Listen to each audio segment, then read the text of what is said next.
Muy buenos días. El día de hoy les hablaremos sobre la vida de tres personas, los cuales ante la bioética han sido, por pequeñas acciones en su vida, que en sus pensamientos pensaban que eran pequeñas cosas, que se vieron reflejadas después como grandes cosas y que marcaron su vida. Les hablaremos en este caso sobre el expresidente ya fallecido de Venezuela, Hugo Chávez.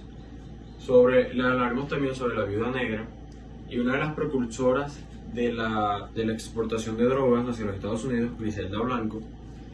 Y le hablaremos sobre uno de los mayores cantantes y exponentes del género de la salsa en el mundo.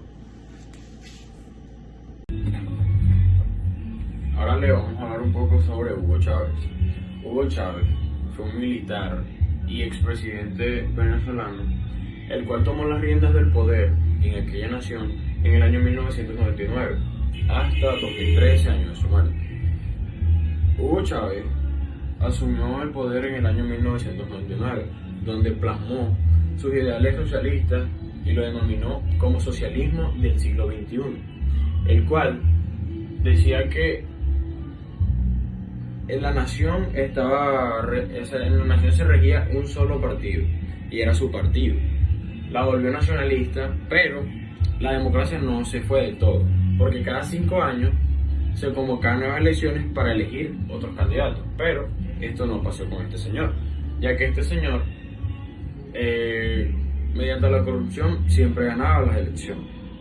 Ahora, Venezuela fue un país potencialmente en la economía en la década de 1970. Fue el país más rico en Sudamérica y uno de los 3 más ricos en el mundo hasta 1984, donde se presentó el Viernes Negro y desencadenó mucha pérdida en aquella nación.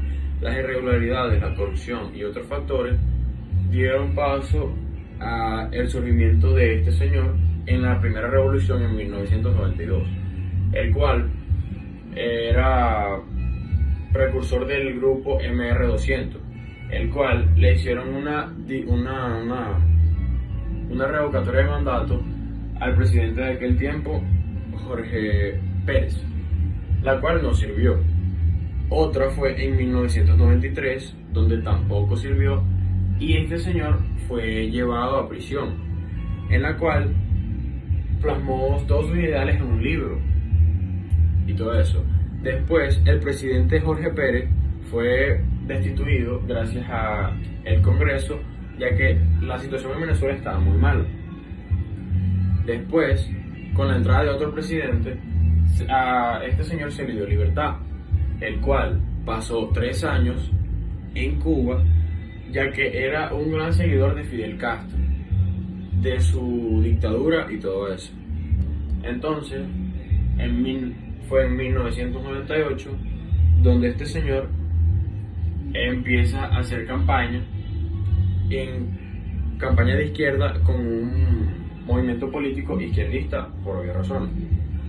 Es entonces el 6 de noviembre de 1998 donde este señor gana la presidencia, y en 1999 donde toma posesión ya de la presidencia. En un año, Hugo Chávez cita a una Asamblea Nacional Constituyente en la cual se cambia el orden estatal de Venezuela. Se cambia, por ejemplo, el año de mandato de 5 años a 6 años, y la reelección partió desde este señor. Entonces, la expropiación y el nacionalismo fueron parte fundamental en lo que hizo este señor. Una gran empresa, la empresa principal de petróleo de Venezuela, la expropió este señor, despidiendo a 18.000 trabajadores y poniendo en su cúpula a los gobernantes de su estado.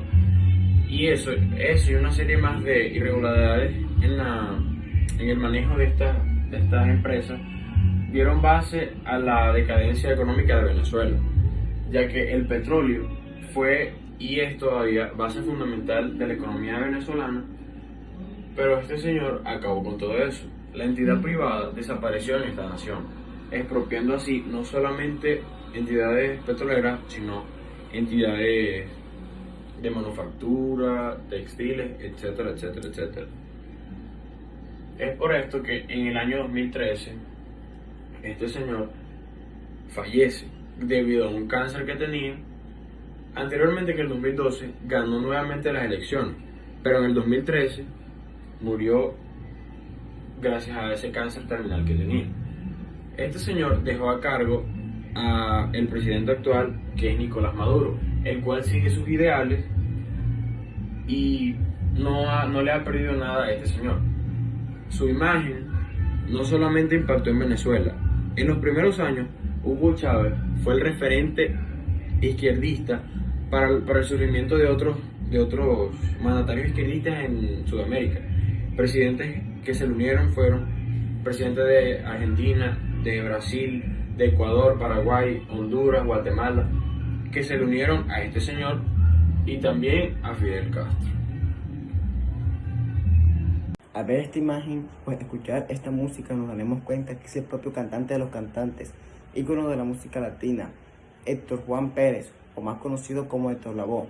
Nace en Manchuelo, Puerto Rico, el 30 de septiembre de 1946. Desde muy pequeño fue inculcado, o mejor dicho, atraído hacia la música. Así, viaja a Nueva York en la edad muy temprana en busca de un sueño anhelado. Héctor fue un cantante exitoso, lleno de fama y lujos, pero como todo no pinta perfecto, cae en una fuerte depresión debido a la muerte de su único hijo varón, Héctor Lavoe Jr., en 1987. Héctor contagió el VIH-Sida por medio del consumismo de drogas, el peor vicio que hay en este mundo.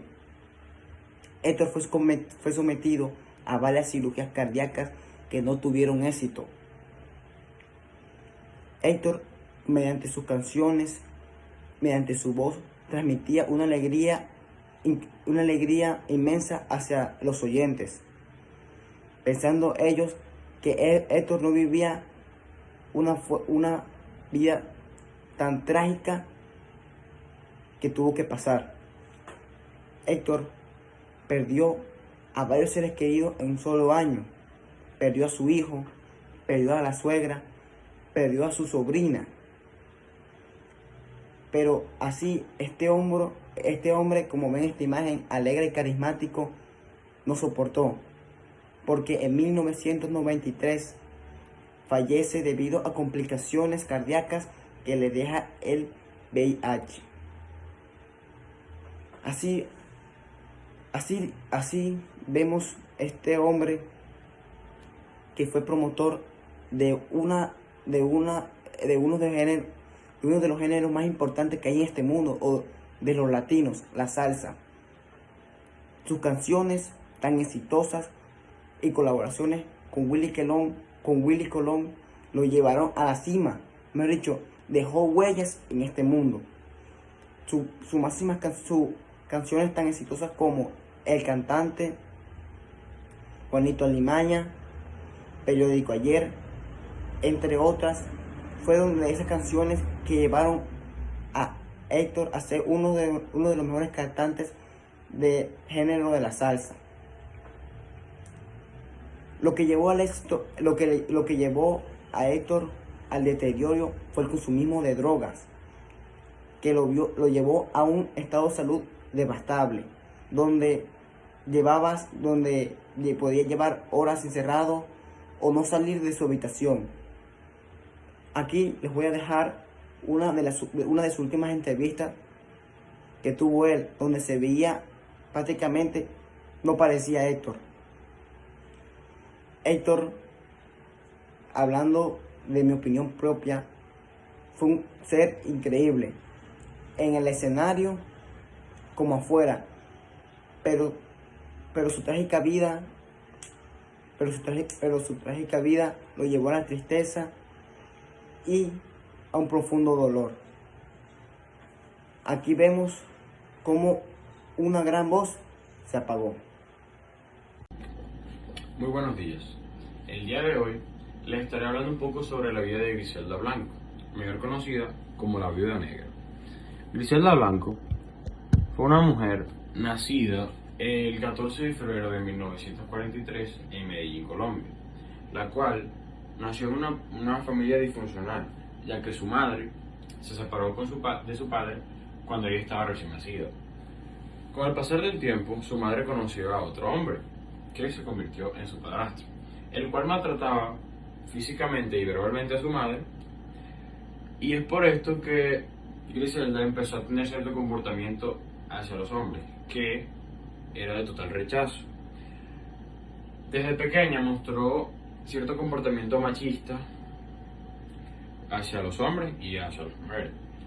Quería ser desde pequeña una persona dominante e importante, la cual nació en su familia, pero con muchas dificultades económicas. También quería ser alguien influyente económicamente en su entorno, y tarde o temprano lo logró, pero no tanto en su entorno, en naciones y continentes, ya que Griselda Blanco fue una de las primeras narcotraficantes y la primera mujer narcotraficante importante en Colombia, la cual montó un imperio que se expandió de Colombia a México y a los Estados Unidos. Griselda Blanco fue una de las primeras narcotraficantes importantes, la cual fue motivo de inspiración en carteles como el cartel de Medellín de Pablo Escobar, el cartel de Sinaloa, entre otros clanes. Griselda Blanco fue una mujer muy sanguinaria, la cual no pensaba en que otra persona fuera como ella. No había otra persona igual que ella. Si una persona estaba haciéndole contradicción, estaba en contra de lo que ella decía, porque todo tenía que ser como ella decía, era asesinada por ella, por sus matones. Se casó 3 veces, en 3 matrimonios. En los 3 matrimonios, sus esposos, fueron asesinados sin saber. Nadie sabe quién los asesinó. Pero después, según investigaciones, se dieron cuenta, se llegó a que Griselda los asesinó por ciertas controversias. Griselda Blanco fue una mujer luchadora de lo malo. Se sabe que mayor parte de su vida la vivió en Miami. Muchos investigadores estadounidenses de la DEA primero le temían a ella porque fue una mujer demasiado importante y peligrosa, la cual montaba mucho miedo en la DEA y en la Policía Nacional de Colombia. Empezó con sus actos vandálicos en la década de 1950 y 1960. Ahora retrocedemos un poco a esto. Como no había tanto control en los aeropuertos, eso fue aprovechado por Griselda. En compañía de su primer esposo, montaron las primeras exportaciones de droga, cocaína, hacia los Estados Unidos, y eso fue uno de los impulsos monetarios más importantes que le dieron banda a ser quien fue posteriormente. Griselda Blanco, en toda su vida, delinquió demasiado, asesinó a muchas personas y estuvo un poco alejada de la realidad de una persona sana. En la década de 1990 fue atrapada por la DEA en Estados Unidos, en California. Ya cuando estaba Pablo Escobar, el cartel de Sinaloa, ella perdió influencia, bajó, ya que primero ayudaba a Pablo Escobar y ella fue motivo de inspiración de Pablo Escobar, pero después perdió influencia y fue cuando fue capturado. Posteriormente, en el año 2009, fue dejada en libertad y deportada hacia Colombia. Y en 2012, sicarios colombianos en Medellín, ella estaba haciendo una compra en un mercado y fue asesinada violentamente con arma de fuego. Y este es un breve repaso sobre lo que fue Griselda Blanco.